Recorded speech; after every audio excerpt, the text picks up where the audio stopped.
I came across a beautiful hadith of the Prophet, peace be upon him, a saying of the Prophet, peace be upon him, where he said, if Allah knows that there is something in your heart, a secret between Him and you, and He knows that your actions and your deeds so far in your life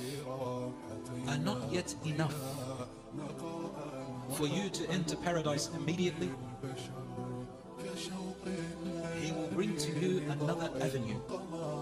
What is that avenue?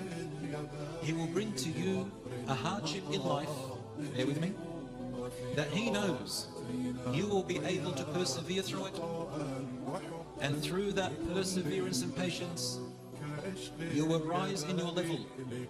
without needing to do any extra good deeds than what you have already done, and through that you earn the highest level in paradise.